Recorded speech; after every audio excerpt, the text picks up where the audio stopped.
How you doing anyway? You all right? Yeah, yeah. Overall, Busy, yeah. Is it busy? Is it? yeah, yeah, Yeah. yeah, yeah. Well, I mean, I was supposed to originally be doing work with your boss, Terry Jermy, but obviously, Terry. So part of the reason I'm so busy is because Terry is so busy. yeah. So apologies from him. Oh no, it's fine. I Um, get it. he's just off his feet with work. As an MP, it's not like in America where you have a transition Yeah, period. You hit the ground and you have to sort. You have to basically build your own company. You have to yeah, sort everything else out for yourself. And he's trying to set up offices in Thetford and Down Market, yeah. and it's proving a lot of work. I mean, I know he was mayor for a little while. Yeah. How does that differ Mm. from like actually being a member of parliament for him? Oh, it's massively different. So mayor is a ceremonial role. Yeah, As a mayor of a town like Thetford, you would have over the course of a year around 250 engagements that you go to, and you're sort of pressing palms,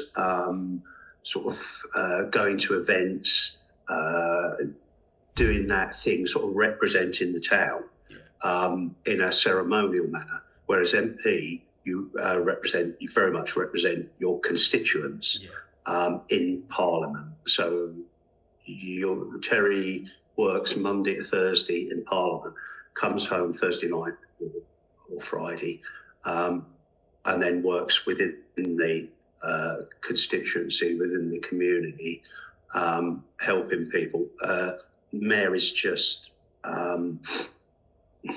it's a job I wouldn't want to do because it's a ceremonial diplomatic role, whereas a MP is a role on the ground, helping people and representing people, part of representative democracy. Because my parents actually, I can't remember what it was, but they met Terry Jermy before, and so my Yeah, grandparents, and they've spoke very highly of him about how he's yeah, brilliant and all that. I think they just mm, want to see a bit more done for sort of the local area because I feel mm, not just Thetford, but I think sort of that sort of southwest Norfolk sort of area is mm, quite like underrepresented. I think there's a lot of mm. I don't think there's a lot of real care there, and I think that's what people want to see. I think that's why they voted. I think that's why people have voted for him, and that's why he won. mm. I mean, I just what has he got outlined for his constituents? Is my question really. So that is a good question. Um, it's difficult to answer this question without referring to the previous MP for South West Norfolk, Liz Truss. So Liz was MP of South West Norfolk. She had political designs that didn't really encompass those of her constituents. She was about wanting to further her career. Whereas Terry, I think if I'm honest, Terry feels that this is a one-hit job. Yeah, I think it's unlikely he'll get. that he'll get Yeah, re-elected. I think so too. And so his attitude is twofold, really. One's to work within the constituency, helping people very directly. And this is why he's got a London office, but a lot of MPs would fill them full of special advisors and sort of progress themselves along. Terry hasn't really bothered with that. He's put, you get a budget, and he's filled his office in Thetford with people who can do casework. Right. He entered Parliament with a caseload of around 2,000 people. He gets around 200 emails a day, and he just smashes through that. That's what he sees an MP's work as. Right. Okay. And in terms of sort of like his designs on how to make sort of the constituency a better place to live in, Mm, sort of more community centred. I mean, I'm talking about mm, like things like the high street. I think, mm, especially if you look in Thetford, I think it's a real travesty what's going on with mm. local high streets at the Yeah, moment. I'd agree. Is there designs on sort of reinvigorating local high streets, sort of making an impetus on local shops and businesses? Is that what he's looking at, or is it more sort of improving the day-to-day lives? I think it's more. I think it's a more rounded aspiration than just looking after the high street. Yeah. Although that is part of it. What Terry has done since coming into Parliament already is under the previous government, there were town boards set up across the country in various towns. All of them, strangely, were all marginal constituencies of that, where they set up town boards with the idea that they would administer 20 million quid over 10 years to go into the town. Yeah. And Thetford was one of those towns. There was a lot of talk upon getting elected that this 20 million would just disappear because it was a bit of a bribe. It was sort of pork barrel politics. Vote for us and you get 20 million. And Terry has lobbied really, really hard that the Labour government, Keir Starmer, uphold that promise for the 20 million quid, and has been successful. So that's a very direct way, which has helped Thetford. And over the course of 10 years, the town board's already largely set up, and that 20 million will be funneled into Thetford. Not necessarily in the high street, but there is lots of infrastructure projects in Thetford that would definitely benefit from that sort of injection of cash. Yeah, because I mean, I do think the high streets and sort of markets and things like that, they really are what make a sort of town, especially like Thetford. I think other than that, there's not really much sort of life to it. It's sort of what every market town has become in the country, is sort of just another town. There's no real life, yeah. I don't think. So Thetford is described as a market town. The market is important. I can speak from my own experience here because I've had a lot to do with the market. It's very difficult. Markets are struggling all over the country. Yeah. High streets are struggling all over the country. There are inventive ways you can try and sort of reinvigorate them. I've been working with Thetford Market, using offers, using publicity to try and reinvigorate the market. It's very difficult once it slides to sort of reverse that vicious cycle of footfall drops. Yeah. Market traders don't sell, they drop off, so footfall drops and you get into that. So we're trying to turn that around in Thetford with some success. I've been at the market this morning. We had 1, 2, 3, 4, 5, 6 stalls on there this morning, which is a lot better. You know, some mornings, especially if it's raining, 1 stall. Yeah. So we're pushing, but it is hard work and it needs a lot of coordinated effort. Yeah, I completely understand that. I mean, I sort of can see why there is like less of a focus towards that. I mean, my issue with it is that when recently, and I know this isn't under Terry Jermy's sort of designs, there's been out of town retail parks. It's all become a bit too commercialized. I think there's a lot of Americanization sort of across the country. It's sort of retail parks. I mean, you look at Tesco's, that's outside of towns, that just drives away footfall. I think you're doing the right thing. I think it's good to see that there is designs on making sort of markets sort of more accessible and sort of better.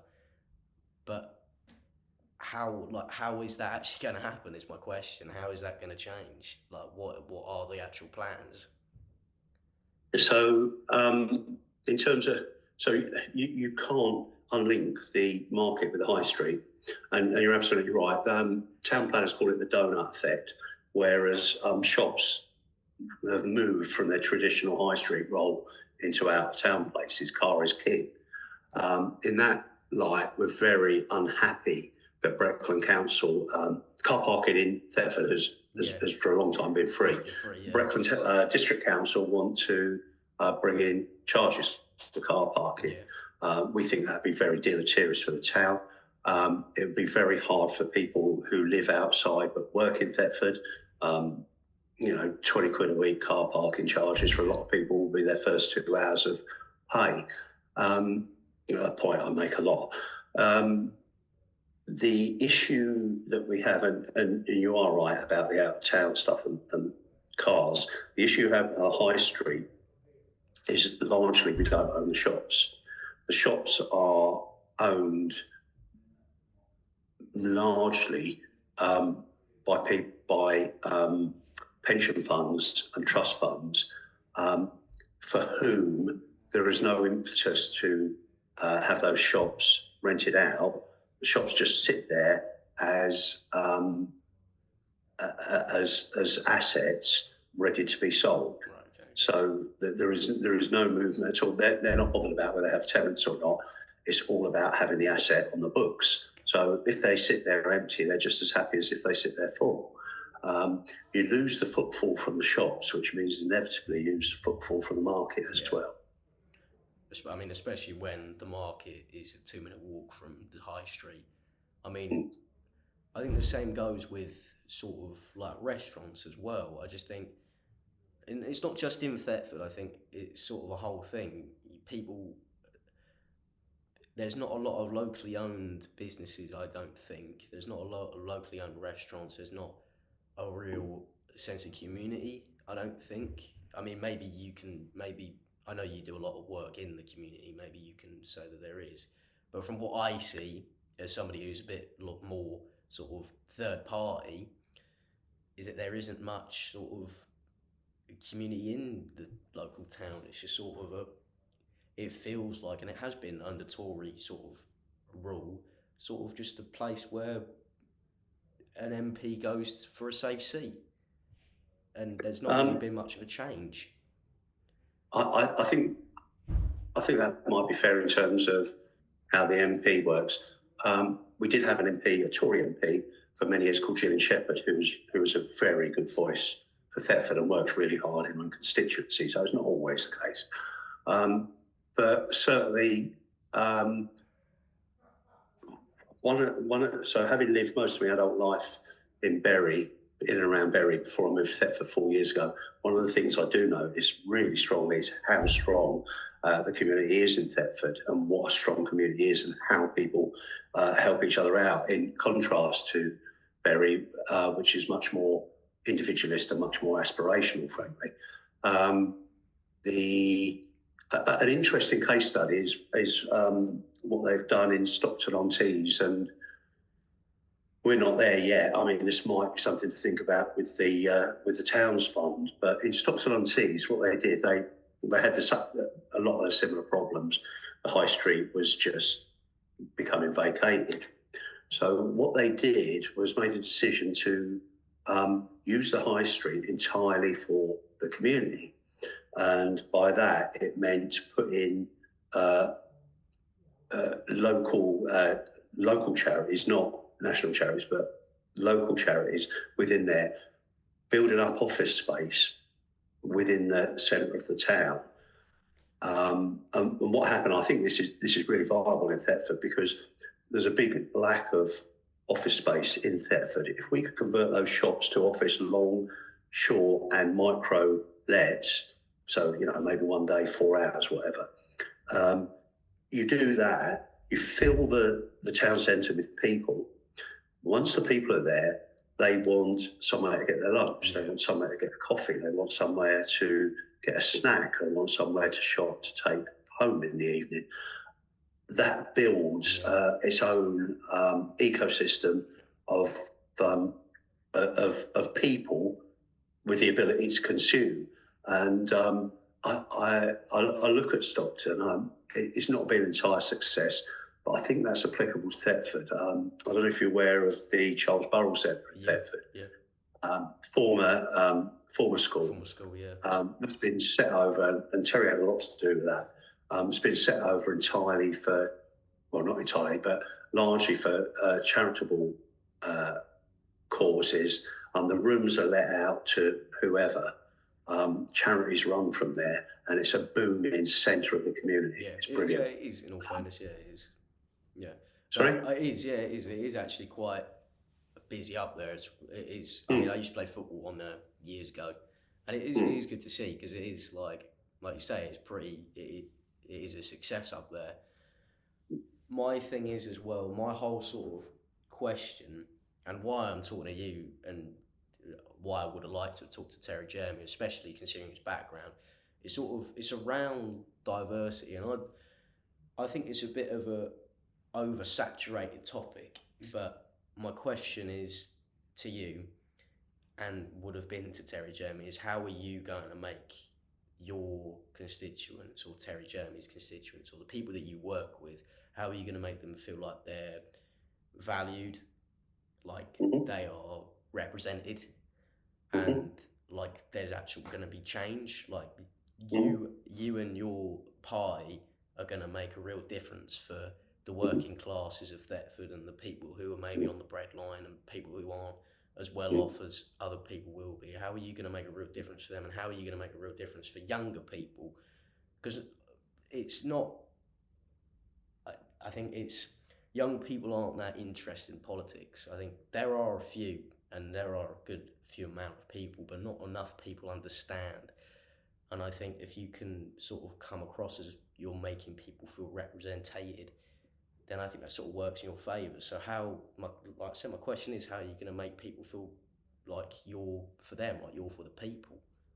mhm. I think this is a really pertinent question at the moment. Um, I'll be standing for Norfolk County Council next May in local elections, and I'm already working on that campaign. And it's very obvious to me. Um, so we don't call them constituencies, we call them divisions when it's Right. county. The division I'll be standing for is West Thetford. I have a colleague who's standing for East Thetford. Um, my colleague in East, so a bit of demographic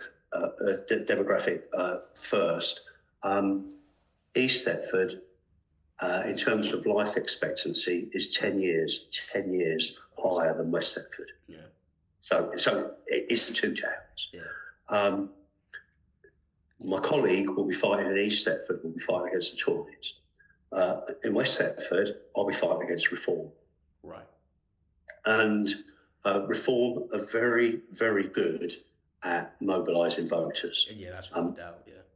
And so the way that I'm dealing with that, uh, and, uh, and it's the only way you can deal with it. And I talk to other Labour members particularly in Great Yarmouth, who now have a Reform MP.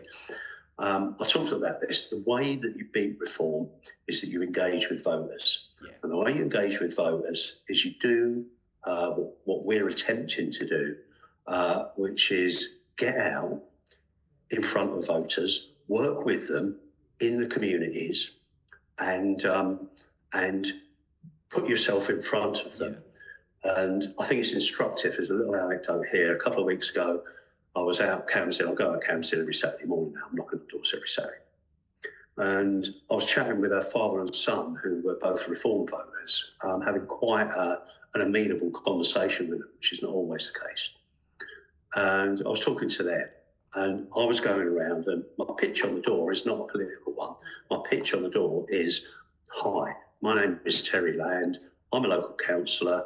I work for you. Are there any issues you want to bring to me? And are there any problems you need solving?"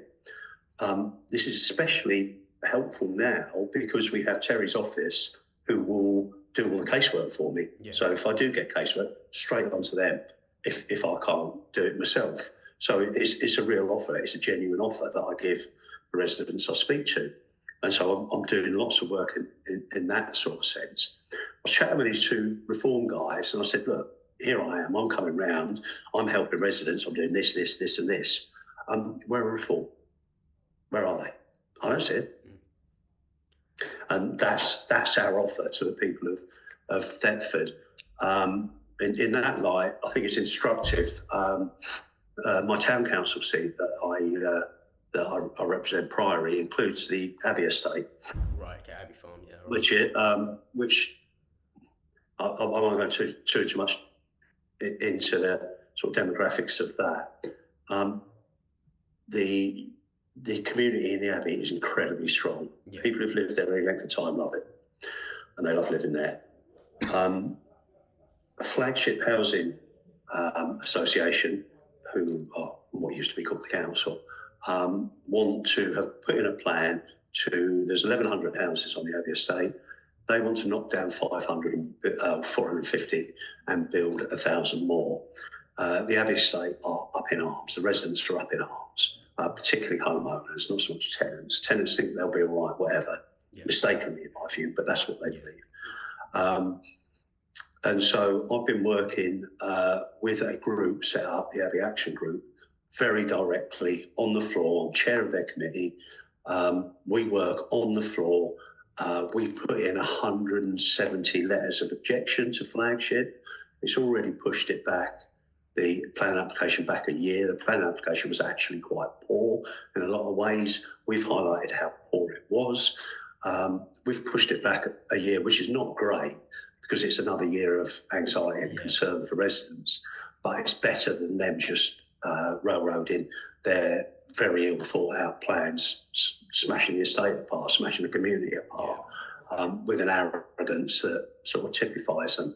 So me working on the floor, working with those residents, going out, meeting residents, that's how we engage people. That's how we engage younger people. We make it valuable to them. We make ourselves known as people who can and will help individuals. That's how it works. Yeah, and I must say, I'm very enamoured by what you lot do. I am, and it's really good to see in my lifetime that there's now a Labour sort of council. And I really do hope that you, in 5 years' time, whenever the next general election is, you win again. But I want to see something tangible for people my age, for young people. And it's, like you said yourself, Thetford is, and sort of in the local area, is very sort of an elder demographic. So sort of really, is your sort of target audience sort of people who are sort of middle ages, or are you appealing to more of your sort of demographic? So there's an unfortunate reality here, and that is that young people don't vote. No, yeah, exactly. If you want votes, you go to elderly people. My view is very much that my residents, I don't care what their age is, I help. And if they're young, I help them. This morning, I walked into a charity on the Abbey estate called Grow Kids. They are a church. I'm not religious, but I help them as much as I can. I think they're a very worthwhile charity that provide free clothing for kids aged 2 to 11. I went in there this morning just to have a chat with them, as I sometimes do. And I walk in there, and there are three young women in there. It's used as a drop-in centre, and 3 young women there, 2 of whom I recognised. And they're there with their kids, and I get chatting with them because they know me. One of them says, my friend needs some help. I said, right, I'll help her out. I'll sort her. Gave him a card. She's going to ring me this afternoon. Then I looked at the one I know and said, how are you? Do you need help? Well, yes. So then I help her. So then there's another woman over the way who I also know. Do you need some help? Yes. So I get in front of them. These are people not yet into their 20s. Right. That's very directly me helping young people. Yeah, and I can see what you're doing, and it's really, honestly, it's really good to see. It's good to see and hear about involvement in the town, and it's happy for me to hear that. It's really good, because I remember I think Yeah, sorry to drop. I think there is the problem with helping younger people more widely and more generally is that young people tend to come to us rather than on a party political basis. It's more of a single issue basis. Right. Yeah. So there will be things that affect them: racism, gender equality, inequality, homophobia, these sort of things that are single issue. Yeah. We can't take up the whole lot, but we have to pick them off one at a time and try and work with them individually on that basis. And so there isn't a strong, and I think this was demonstrated across East Anglia in the general election, there isn't a strong party tribalism that once existed. They're now referring to East Anglia as the rainbow area, because we have Labour MPs, Tory MPs, Lib Dem MPs, Green MP, and Reform. We have 5 different parties represented in East Anglia. So yeah, the tribalism of politics is no longer there. So we have to work on a very sort of micro basis with people. It's difficult working with young people. There is a youth advisory board within Breckland. It does good work. I've got to be careful what I say here, but it can be tokenistic. Okay, right. Look what we're doing for the kids, and in terms of its roles, it's often ill-defined, and I think so. The difficulty for us is finding the voice that young people have. Right. Yeah. Yeah. I think that's a big issue. I think that's why, I mean, myself included, why I look at politics. And a few years ago, I was really into politics. I used to go to debates. I used to debate myself. I've debated at Cambridge before.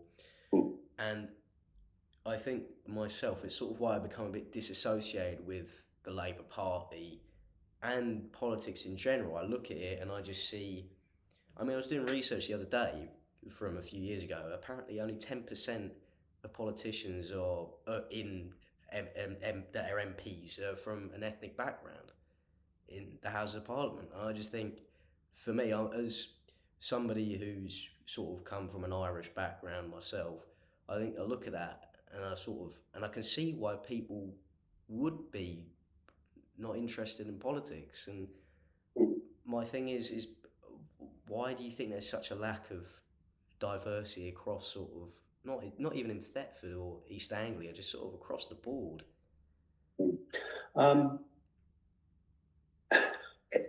So in that sense, I don't think you can look at politics exclusively. I think that's something that is prevalent across all areas of life. Yeah. Okay. This lack of diversity. It's not something that's unique to. No, without a doubt. Unique to politics, and I think politics in that sense reflects a wider issue. In terms of ethnicity, it's the same as it is in society in general.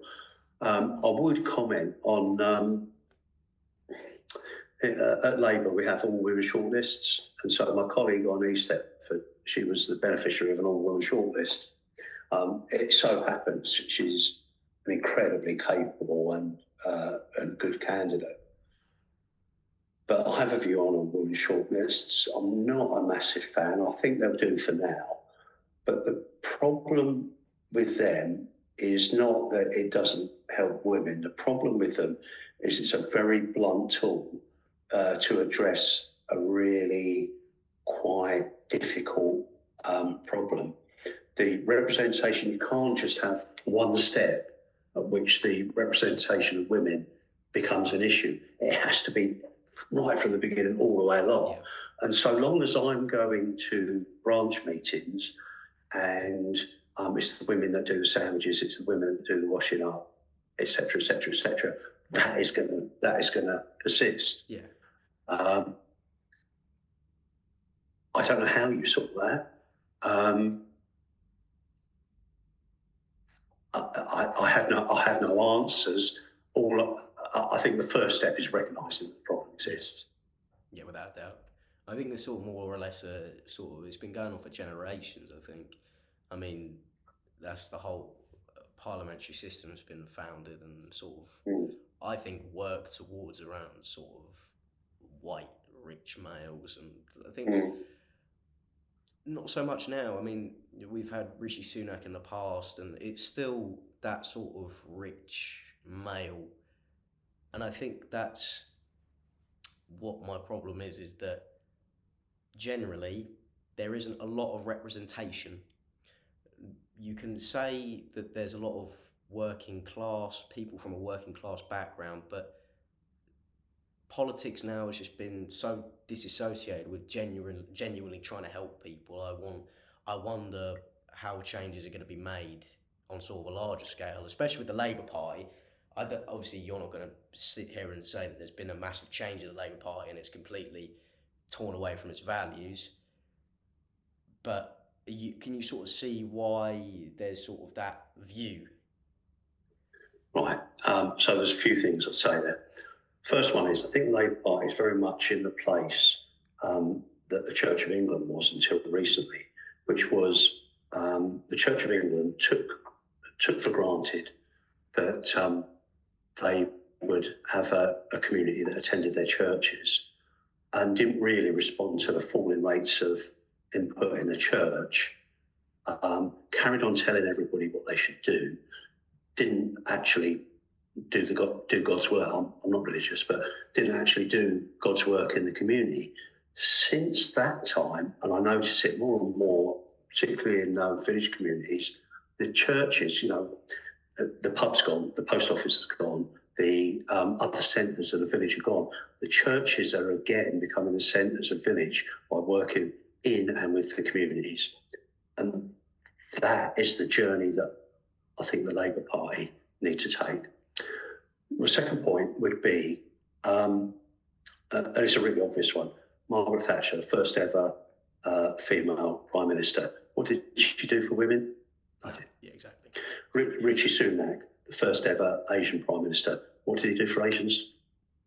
Nothing. I used to work at the Sun newspaper as a journalist.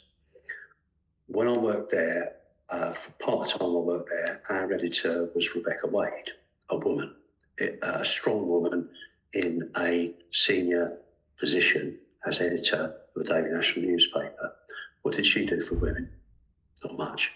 Because what happens, and this is a systemic thing, is that to become Prime Minister as a woman, Margaret Thatcher had to shed her womanness. She had to become a token man.